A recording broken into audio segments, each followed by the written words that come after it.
नमस्कार, मैं हूं अंकित और आप देख रहे हैं न्यूज लाइन। न्यूज लाइन को सब्सक्राइब करें और हमारे वीडियोस को आप ज्यादा से ज्यादा शेयर करें, ज्यादा से ज्यादा लोगों तक हमारे वीडियोस को पहुंचाएं। स्वतंत्र और निष्पक्ष खबरें देखने के लिए हमारी इस मुहिम में आप हमारी मदद करें। अब आते हैं दिन की 5 बड़ी खबरों पर। सबसे पहले खबर उत्तर प्रदेश में जिला पंचायत अध्यक्ष के जो है चुनाव हो रहे हैं और जगह जगह पर जो समाजवादी पार्टी के प्रत्याशी हैं यानी विपक्ष के प्रत्याशी हैं उनको मारा जा रहा है, उनके साथ पिटाई हो रही है, उनको नामांकन भरने से रोका जा रहा है भाजपा के गुंडों द्वारा। और अभी 25 जून को जो है मोदी जी, प्रधानमंत्री नरेंद्र मोदी और अमित शाह जो है इमरजेंसी पर जो है बड़े बड़े लेख, बड़े बड़े भाषण दे रहे थे। तो ये देखिए, वरिष्ठ पत्रकार दीपक शर्मा ने जो है करारा जवाब दिया है बीजेपी को। यहां पर जो विपक्ष हैं उनको आप नामांकन तक नहीं भरने दे रहे हो तो ये अघोषित आपातकाल नहीं है तो क्या है। तो आप ये देखिए, उन्होंने कटाक्ष करते हुए लिखा है 17 जिलों में भाजपा की निर्विरोध जीत तय। ये अमर उजाला की खबर है। और दिलचस्प बात यह है कि जिन 17 जिलों में जो भाजपा जीत रही है वहां पर कई जिलों में तो उनके पास बहुमत तक नहीं है, क्योंकि सिर्फ जो विपक्ष के नेता हैं, विपक्ष के प्रत्याशी हैं, उन्होंने जो है नामांकन नहीं भर पाए किसी कारण से, तो वहां भाजपा का प्रत्याशी जीत जाएगा। तो इसी पर आपातकाल में भी विपक्ष को चुनाव लड़ने का मौका दिया गया था और यूपी के पंचायत चुनाव में तो विपक्ष को नामांकन भरने से ही रोक दिया गया। परिणाम स्वरूप भाजपा हर जगह निर्विरोध जीत रही है। मीडिया ने इतनी बड़ी खबर छुपा ली, सिर्फ अमर उजाला ने कुछ हद तक सच लिखा है, पूरा सच तो योगी जी ही जानते हैं। और बरेली, मुरादाबाद के आसपास जिलों में 2 ऑडियो क्लिप्स के जरिए विपक्षी पंचायत सदस्यों को डराया जा रहा है, उन्हें धमकाया जा रहा है कि सत्ता पक्ष को वोट नहीं देंगे तो बुरी तरह पिटेंगे और अगर उन पर मुकदमे हैं तो एनकाउंटर कर दिया जाएगा, यानी वोट बीजेपी को दें या खामियाजा भुगतें। और सरकारी जो प्रशासन है उसका इस्तेमाल किया जा रहा है, विपक्षी नेताओं के नामांकन रद्द किए जा रहे हैं और जो है जहां पर बहुमत तक नहीं है वहां से भाजपा के प्रत्याशी निर्विरोध जीत रहे हैं। ये है असली अघोषित आपातकाल। खबर मेनका गांधी से। मेनका गांधी पूर्व केंद्रीय मंत्री हैं और पिछले दिनों उनके जो है कई वीडियो वायरल हुए जिसमें वो जो पशु चिकित्सक हैं, डॉक्टर हैं पशुओं के, उनको भद्दी भद्दी गालियां देते हुए नजर आ रही हैं।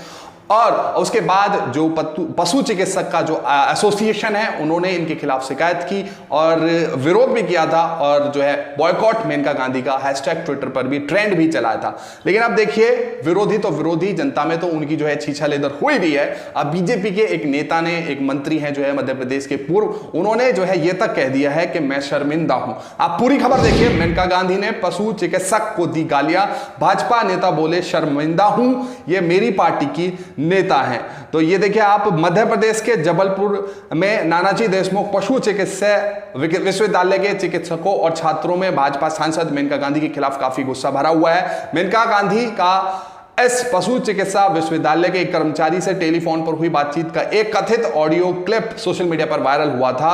तो बीजेपी सांसद के इस बदतमीजी भरे व्यवहार के बाद से पशु चिकित्सक और छात्र आक्रोशित हैं। मामले पर भाजपा विधायक और पूर्व मंत्री अजय बिश्नोई ने ट्वीट करते हुए लिखा है कि विगत दिवस सांसद श्रीमती मेनका गांधी ने पशु चिकित्सक डॉक्टर विकास शर्मा से जिन शब्दों में बात की है उससे वेटनरी कॉलेज जबलपुर घटिया सिद्ध नहीं हो जाता, परंतु यह जरूर सिद्ध हो जाता है कि मेनका गांधी निहायत ही घटिया महिला हैं। मैं शर्मिंदा हूं कि ये मेरी पार्टी की सांसद हैं और नेता हैं। तो ये देखिए, विपक्षी तो छोड़िए, आप उनकी ही पार्टी के नेता जो है उनको आईना दिखा रहे हैं, उनको जो है सच्चाई से रूबरू करा रहे हैं, लेकिन बीजेपी कोई एक्शन उनके खिलाफ लेगी नहीं। खबर आपकी रसोई से। निजीकरण जिस तरह से जो है भाजपा या फिर मोदी सरकार जिस तरह से जो है निजीकरण कर रहे हैं, जो सरकारी संपत्ति उनको बेच रहे हैं और ऊपर से कमर तोड़ महंगाई पहले ही बढ़ रही है, तो आप तैयार हो जाइए, आपका जो घरेलू गैस है उसके दाम बढ़ने वाले हैं।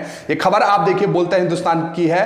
निजीकरण के नतीजे भुगतने के लिए तैयार रहे देश। 1 अक्टूबर से 60% तक बढ़ सकते हैं रसोई गैस के दाम। और पूरी खबर आप देखिए, अंतरराष्ट्रीय बाजार में जहां प्राकृतिक गैस के दाम बढ़ चुके हैं, वहीं भारत में घरेलू गैस की कीमतों पर अक्टूबर के महीने में नई खबर आ सकती है।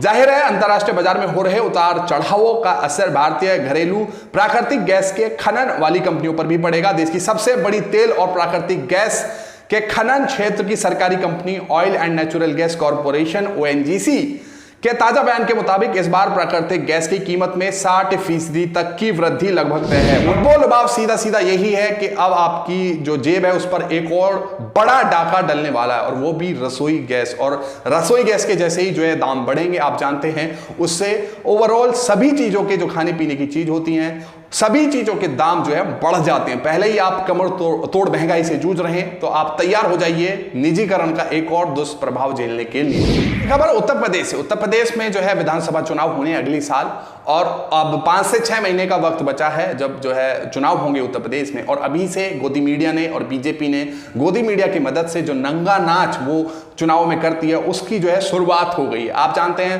अभी से ही जो है हिंदू मुस्लिम के बीच जो खाई पहले ही बहुत गहरी है, उसको और खोदने का काम ये गोदी मीडिया के चैनल जो है कर रहे हैं। अब ये देखिए जी न्यूज की बहस आप किस मुद्दे पे वो कर रहे हैं। देखिए, कुदरत बहाना है, मुस्लिम आबादी बढ़ाना है, तो इसी पर जो है बहस। हालांकि जी न्यूज ऐसा नहीं है कि ये पहली बार कर रहा है, दिन रात जो है मोदी जी की चाटुकारिता और उनके चरणों में जो है लेटकर पत्रकारिता करते हैं, ये सब आप जानते हैं। तो इसी पर वरिष्ठ पत्रकार जो है रोहिणी सिंह लिखती हैं, after West Bengal Noida channels have been put to work in Uttar प्रदेश.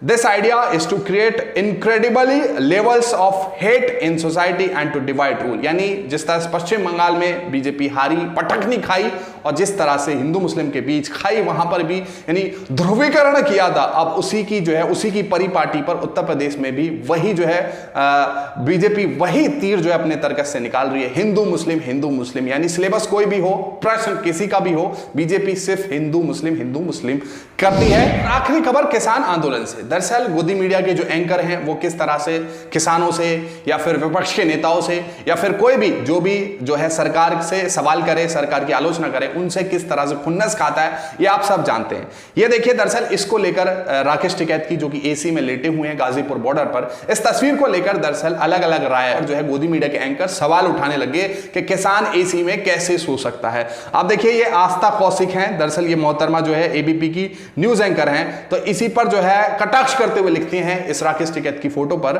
दिन भर दौड़ धूप करने के बाद मेहनतकश किसान कम से कम वातानुकूलित सामियाना तो डिजर्व करता ही है, बाकी कॉर्पोरेट गद्दे तो इतनी बड़ी बात नहीं है, अब बेकार का हल्ला ना करें। दरअसल इन्होंने ये ट्वीट किया इस तस्वीर के साथ, और उसके बाद जो तमाम लोग हैं इन पर टूट पड़े, क्योंकि बात ही इतनी ओछी कर रहे हैं कि किसान आखिर एसी में क्यों नहीं रह सकता। तो इसी पर जो एनडीटीवी के पत्रकार हैं, रिपोर्टर हैं सोहित मिश्रा, वो लिखते हैं, सही बात है, किसान एसी में कैसे सो सकता है, किसान का काम केवल आत्महत्या करना और भूखा गरीब रहना, एसी में बैठना, करोड़ों रुपए की गाड़ियों में घूमना, लाखों रुपए का सूट पहनना नेताओं का काम है। आखिर उनसे सवाल कैसे पूछ सकता है कोई? सवाल तो किसानों से पूछा जाएगा, समझ सकते हैं। और देखिए, किसानों को बार बार लगातार ये लोग जो है गोदी मीडिया के एंकर जो खुद लाखों रुपए के पैकेज पे जो है नौकरी कर रहे हैं और कॉर्पोरेट की दलाली करते हैं, मोदी सरकार की आरती दिन रात करते हैं, एक सवाल सरकार से नहीं पूछेंगे,